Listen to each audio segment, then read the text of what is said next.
When I was at school, a procession of increasingly frustrated teachers took turns trying to ram facts, figures, historical dates, and mathematical equations into the echoing void between my ears.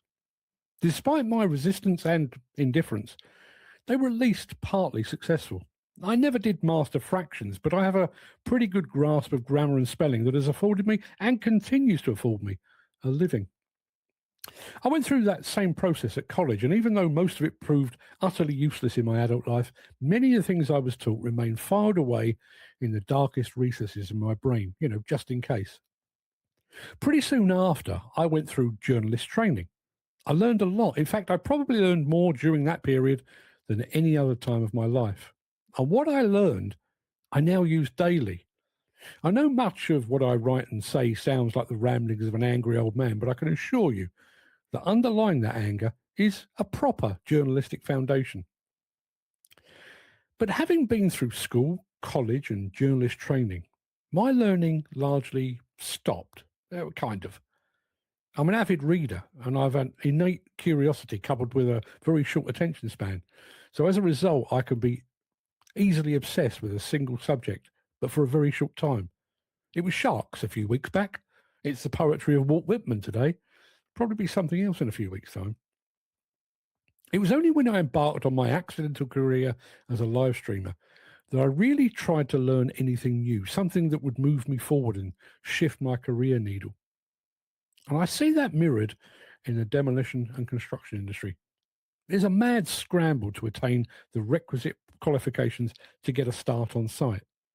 There's a more considered and focused learning as individuals select their chosen disciplines and their career paths. Somewhere along the line, there may be a refresher course or two to ensure you still remember the thing you do every single day. But in the main, your learning is done. Unless there's a sudden shift in direction, like me becoming a live streamer just a few weeks after learning what a live stream actually is. That's it. That initial training is all she wrote. It set you on a path, and you may never have to read a textbook ever again. Yeah, you might attend an industry conference, or you might sit in on one of the Institute of Demolition Engineers monthly seminars, but unless you're driven by an internal desire to learn continually, there's a very real possibility that your brain will merely need to tread water to remain precisely where it is. I was thinking about this yesterday when we were discussing the Dutch approach to the electrification of demolition and construction equipment. Now, I'm fortunate. I've been lucky enough to see this firsthand. I've been immensely impressed by how our Dutch cousins have embraced electrification and by how they've overcome obstacles and objections. But I'm also struck by how we in the UK are failing to follow their lead, failing to learn from their mistakes and their successes.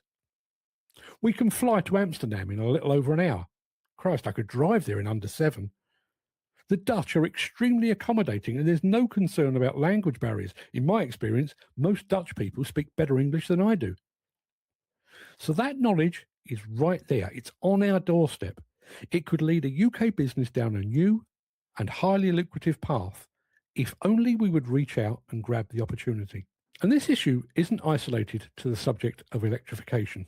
During last year's European Demolition Association study tour of Italy, there were only 2 Brits on the whole trip, and I was one of them. Those who didn't attend missed the opportunity to go behind the scenes of Despe, one of the world's premier demolition companies.